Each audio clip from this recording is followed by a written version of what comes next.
Oman ও সংযুক্ত আরব আমিরাতের আকাশ পেরিয়ে বাহরাইনের আকাশে যখন পৌঁছায় তখন স্থানীয় সময় ভোর 5টা ছুঁই।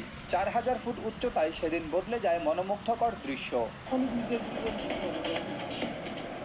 স্থানীয় সময় ভোর 5টার দিকে ক্যাপ্টেন ইনাম আকাশে উজ্জ্বল আলোর ঝলকানি লক্ষ্য করেন। প্রথমে এটি সাধারণ সামরিক মহড়ার অংশ ভেবে উড়িয়ে দিলেও মুহূর্তের মধ্যেই দেখতে পান সারি সারি ক্ষেপণাস্ত্র আকাশে উঠে পশ্চিমের দিকে ধেয়ে যাচ্ছে। ইরান ইসরায়েল সংঘাতের অংশ হিসেবে ইরানের পাল্টা হামলা চলছিল তখন।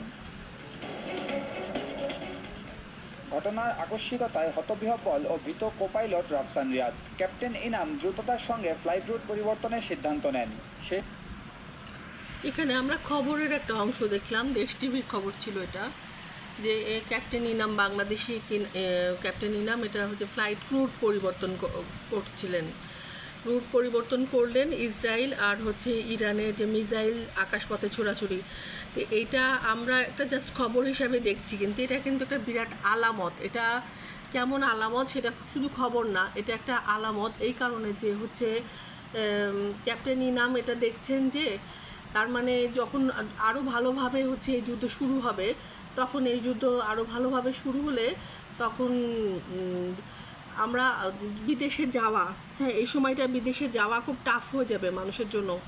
এই সময় হচ্ছে বিদেশ গমনগুলো, তৃতীয় বিশ্বযুদ্ধ যে লাগছে, কিন্তু বিভিন্ন দেশ বাংলাদেশ সহ, বাংলাদেশের মতো একটা ছোট দেশ এবং একটা মিডল ইস্টে না অবস্থিত না, কিন্তু তারপরও হচ্ছে বাংলাদেশ সহ বিভিন্ন যে দেশগুলা এগুলো কিভাবে প্রভাবিত হবে, এই যুদ্ধের ইকোনমি দ্বারা প্রভাবিত হবে, যুদ্ধের দ্বারা ইকোনমি প্রভাবিত হবে, অর্থনীতি, তারপরে যুদ্ধ দ্বারা ট্রান্সপোর্ট প্রভাবিত হবে, পানি এবং আকাশপথ দুটাতেই হচ্ছে প্রভাবিত হবে। কারণ হচ্ছে এই যে আকাশপথে উনি ফ্লাইট রুট একটা পরিবর্তন করলেন, তো এরকম যখন রেগুলার হবে তখন রেগুলার অনেক ফ্লাইট ক্যান্সেল করার প্রয়োজন হবে। তখন রেগুলার যে যাত্রীবাহী বিমানগুলো এগুলো সব জায়গায় যেতে পারবে না, মিডল ইস্টে যেতে পারবে না অনেক জায়গায়, তারপরে ইরানের আকাশপথ হয়ে ইউরোপে যাওয়া যে এখানে যেতে পারবে না। তারপর হচ্ছে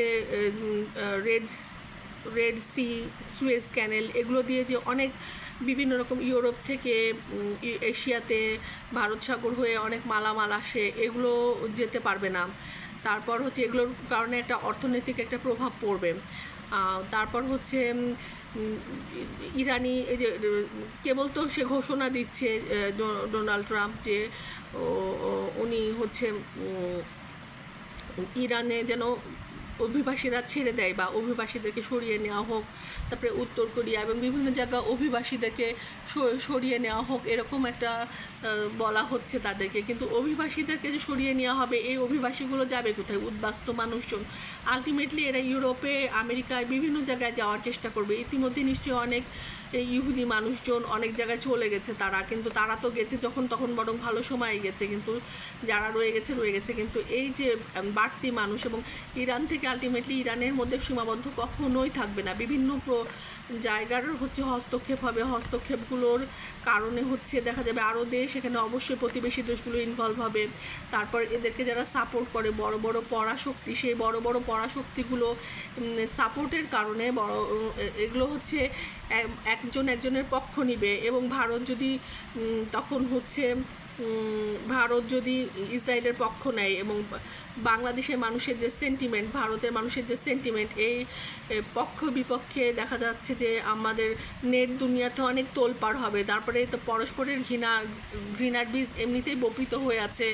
আমাদের যে 5ই অগাস্টে আমাদের যে স্বাধীনতা হলো বাংলাদেশের, সেই স্বাধীনতা থেকে আমাদের যে শেখ হাসিনা উনি পালিয়েছিলেন, তারপর থেকে তো এমনিতেই হচ্ছে ভারতের মধ্যে তুষের আগুনের মতো জ্বলছে।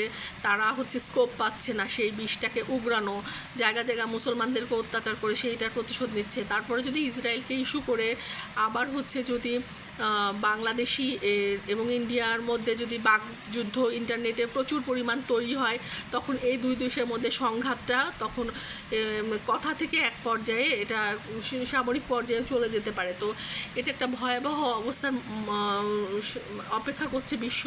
তারপরে খাবারের ক্রাইসিস, যুদ্ধ মানে তেল জ্বালানি, বিভিন্ন খাবারের ক্রাইসিস, আন্তর্জাতিক ফরেন রেমিটেন্স যারা পাঠায়, রেমিটেন্স পাঠানো সমস্যা হয়ে যেতে পারে। তারপরে ইউরোপে দেখা যাচ্ছে যে মিডল ইস্টের অনেক মানুষ যদি গিয়ে মাইগ্রেট করে, তারা হচ্ছে খাবার নিয়ে সংকট হতে পারে। ইউরোপে বসবাসকারী বাংলাদেশি, তারা ফরেন রেমিটেন্স যে পাঠাবে, তাদের হচ্ছে কাজের হতে পারে, কাজের সমস্যা হতে পারে, বেকারত্ব ওখানে বেড়ে যেতে পারে। তারপর হচ্ছে যুদ্ধ মানেই তো হচ্ছে বিভিন্ন জায়গায় করোনার সময় যেমন একদম লকডাউন হলো, এখানে করোনার মতো লকডাউন হয়তো হবে না, কিন্তু যুদ্ধর কারণে এক দেশ থেকে আরেক জায়গায় আন্তর্জাতিক হচ্ছে যে বিভিন্ন আন্তর্জাতিক রুটগুলো বন্ধ হয়ে যাবে, এক দেশের সাথে এক দেশের কানেকশন নষ্ট হয়ে যাবে। তো মালহামা বেশ ভয়াবহ একটা ব্যাপার বলে মনে হচ্ছে। মালহামা যে হচ্ছে, মালহামাটা তো হচ্ছে মানে দাবার গুটির মতো আন্তর্জাতিক চাল, ওর পক্ষ একটা যেন দল সাজছে, একটা দাবা খেলা হচ্ছে। কিন্তু দাবাতে যখন খেলা হয়, এক রাজা আরেক রাজাকে চেক দিয়ে পরাভূত করার চেষ্টা করে, তখন কিন্তু তাদের সৈন্য সামন্ত, হাতি ঘোড়া সব মারা যায় তারপরে অনেক দাবা খেলাতে আছে যে রাজাকে জাস্ট সরাসরি চেক দেওয়া হয়, সেটা অন্য জিনিস। কিন্তু বেশিরভাগ ক্ষেত্রেই মানে যুদ্ধতে কি হয়, যুদ্ধতে হচ্ছে খেলাগুলো, যুদ্ধতে মানুষ প্রচুর লোকক্ষয় হয়, রুজির সমস্যা হয়, ট্রান্সপোর্ট প্রবলেম হয়, ওয়ার্ল্ডের অর্থনৈতিক সমস্যা হবে, অনেক ধরনের সমস্যা হবে। তো এই দাবা খেলাটা যে খেলতেছে বড় বড় পরাশক্তিগুলো, সাধারণ মানুষ তো অনেক বিপন্ন হবে। এই জিনিসগুলো তো আসলে চিন্তার বিষয় যে এক একটা দেশ নিজ অবস্থানে থেকে এই সব ক্রাইসিসগুলোকে কিভাবে হচ্ছে সামাল দিবে। নিজের লোকাল উৎপাদন, নিজের লোকাল ট্রান্সপোর্ট, নিজের আন্তর্জাতিক যাই হোক না কেন, ওখানে থেকে একটা রাজনীতিবিদদেরকে কিন্তু এই যুদ্ধে আগেই হচ্ছে একটা প্ল্যান করে ফেলা উচিত বলে আমি আমার ছোট্ট চিন্তা ভাবনা দিয়ে, ছোট্ট বুদ্ধির পরিসর দিয়ে এটা মনে করছি।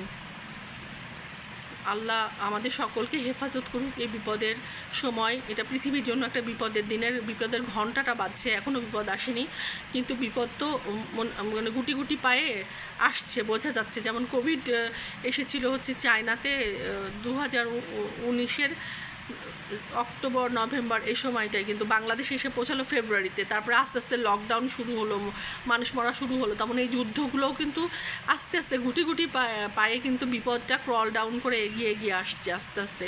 সুতরাং এর একটা প্ল্যানিং থাকা উচিত যে কোনো বিপদ, সেটা জীবনের বিপদ হোক, রাষ্ট্রের বিপদ হোক, পৃথিবীর বিপদ হোক, পৃথিবীর যারা মানে অভিভাবক, তাদেরকে, এই অভিভাবকদেরকে এই বিপদগুলোকে সামাল দেওয়ার মতো পরিস্থিতি নিয়ে আমি মনে করি যে চিন্তাভাবনা করা উচিত মানুষের কল্যাণার্থে।